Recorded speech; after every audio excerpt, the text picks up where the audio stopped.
Fala galera, meu nome é Lívio, eu sou o monitor do ambiente de SOI2, que trata a respeito de homeostasia 2, e na videoaula de hoje a gente vai abordar um pouco conteúdos que tratam a respeito do aparelho digestivo, com foco principalmente na anatomia sistêmica do estômago. Bom, ao longo dessa videoaula vão ser abordados conteúdos que tratam a respeito das características gerais do estômago, de suas relações anatômicas, de sua posição, partes e anatomia de superfície, bem como algumas características a respeito da sua região interior. Vamos iniciar falando a respeito das características gerais do estômago. Bom, o estômago ele se constitui como sendo um alargamento do tubo digestivo, portanto, como sendo uma porção expandida do tubo do trato gastrointestinal, apresentando um formato semelhante a um J, como pode ser observado aqui na imagem ao lado, principalmente em indivíduos que apresentam um biotipo médio, mas ele pode apresentar variações anatômicas que a gente vai discutir um pouco mais à frente. Bom, anatomicamente, o estômago localiza-se diretamente abaixo ou inferior ao diafragma, que é um músculo respiratório que permite a separação de estruturas da cavidade torácica e de estruturas da cavidade abdominal, e, portanto, separa o estômago de estruturas torácicas como base do pulmão e pleuras. Ao longo do tubo digestivo, o estômago ele vai se localizar entre duas estruturas muito importantes, que são o esôfago, que está superior ao estômago, e o duodeno, que é a primeira porção do intestino delgado, que se encontra inferior ao estômago. Dentro da cavidade abdominal, o estômago localiza-se no que se chama de abdômen superior, mais precisamente, andar supramesocólico, ou seja, acima do mesocólon transverso, que é uma prega horizontal de peritônio que vai do cólon transverso até a parede posterior do abdômen e que permite a separação do abdômen superior e do abdômen inferior. Portanto, esse estômago vai localizar-se no quadrante superior esquerdo e direito, ou, mais precisamente, nas regiões hipocondríaca esquerda, região epigástrica e parte da região umbilical. Aqui nessa imagem ao lado, é possível verificar um pouco melhor as relações anatômicas estabelecidas pelo estômago, no qual superiormente ele se conecta ao esôfago e inferiormente ele se conecta ao duodeno.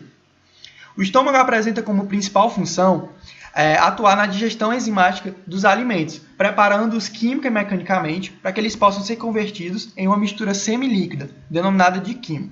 Essa conversão do bolo alimentar em quimo acontece principalmente pela ação do suco gástrico, composto principalmente pelos ácidos estomacais, que vão continuar a digestão dos triglicerídeos e iniciar a digestão das proteínas, e associado a essa ação do suco gástrico, terá os movimentos peristálticos das 3 camadas musculares do estômago, que vão ajudar na mistura do bolo alimentar e na sua conversão em quimo.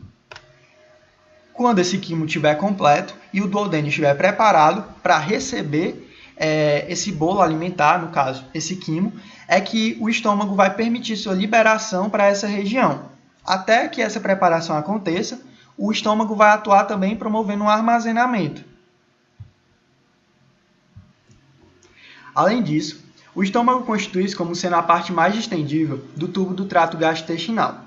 Quando vazio, ele tem um calibre bastante pequeno, semelhante a uma salsicha grande, mas ele pode comportar até cerca de 2 a 3 litros de alimento de capacidade. Bom, como pode ser observado aqui na imagem ao lado, o tamanho, o formato e a posição do estômago eles podem variar bastante de acordo com o tipo corporal ou até mesmo com a posição do indivíduo.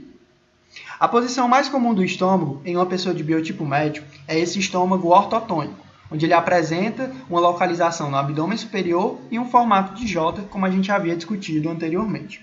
No entanto, indivíduos que são hiperestênicos, ou seja, que são mais cheinhos e apresentam um tórax curto e um abdômen longo, o estômago ele tende a assumir uma posição mais alta e transversal, mais penetrante ali na cavidade torácica. Já indivíduos que têm uma constituição mais magra, ou seja, indivíduos que são hiporestênicos ou astênicos, tendem a apresentar um estômago mais baixo e verticalizado, mais penetrante ali no abdômen inferior, como pode ser observado nessas duas imagens do canto esquerdo. Ou seja, esse estômago apresenta diversas variações anatômicas, que, como eu havia dito, vai depender do tamanho, formato, posição, grau nutricional daquele indivíduo. Bom, agora vamos continuar falando a respeito das relações anatômicas estabelecidas pelo estômago com as estruturas circunvizinhas. O estômago ele constitui-se como sendo um órgão intraperitoneal, que, portanto, é totalmente revestido por peritônio, exceto em locais onde há vasos sanguíneos e em uma pequena região posterior ao ósseo cárdico, que é a região de junção entre o estômago e o esôfago. Bom, anteriormente, o estômago ele vai estabelecer relação com o diafragma, que permite separar o estômago de estruturas da cavidade torácica, como eu já havia dito, como pleura e base do pulmão.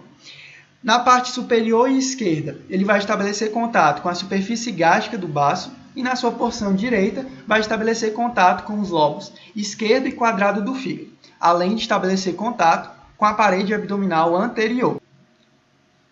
Já na sua região posterior, o estômago encontra-se anterior a estruturas como glândula suprarrenal esquerda, polo superior do rim esquerdo, artéria esplênica, superfície pancreática anterior e a flexura esplênica do colo. Juntos, esses elementos todos formam o chamado leito do estômago e também formam a parede posterior da bolsa mental, que é a região onde o estômago se deita posteriormente, onde ele repousa posteriormente.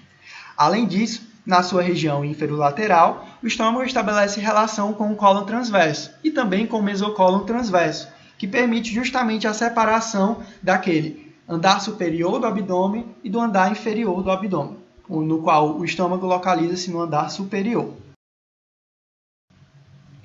Bom, anatomicamente, o estômago apresenta duas curvaturas, duas incisuras e 4 regiões de divisão, criadas por meio de linhas imaginárias.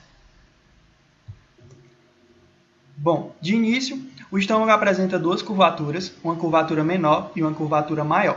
A curvatura menor se estende do ósseo cárdico, que é essa região de abertura do esôfago no estômago, até a região do piloro, mais precisamente a região de incisura angular, apontada pelo laser, que indica a junção entre o corpo gástrico e a parte pilórica do estômago, formando, portanto, a margem medial desse órgão. Já a curvatura maior, ela começa na incisura cárdica, que é essa região de transição entre a parte abdominal do esôfago e o fundo gástrico, e vai até a região do piloro, onde ela termina. Essas duas regiões de curvatura são, portanto, delimitadas pelos aumentos maior e menor que a gente destacou anteriormente.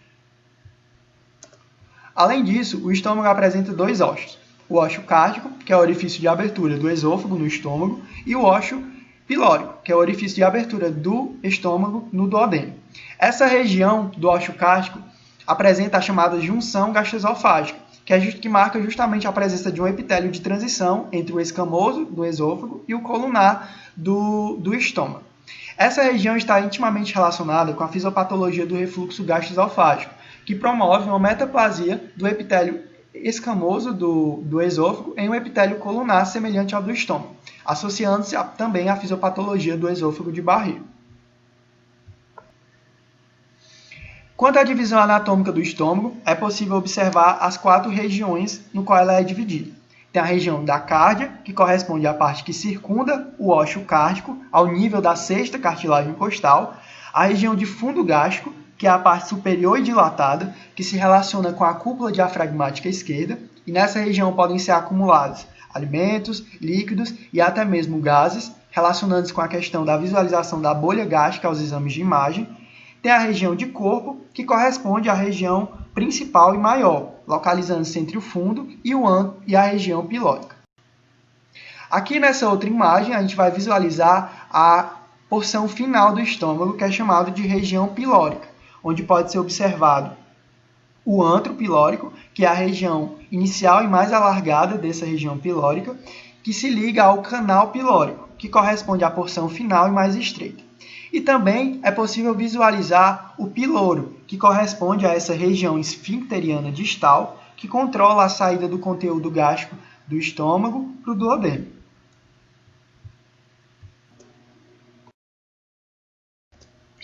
E por fim, vamos terminar falando a respeito das características internas do estômago.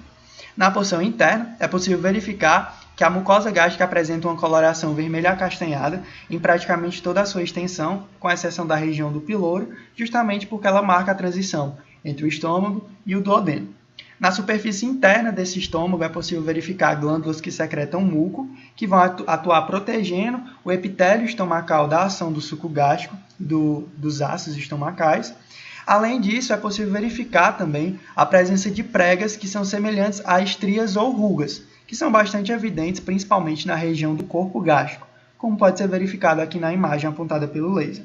Essas pregas, elas têm uma tendência a assumir à medida com que o estômago ele vai se distendendo e se enchendo de alimento. Aqui tem as referências que utilizei como embasamento teórico para a criação dessa aula.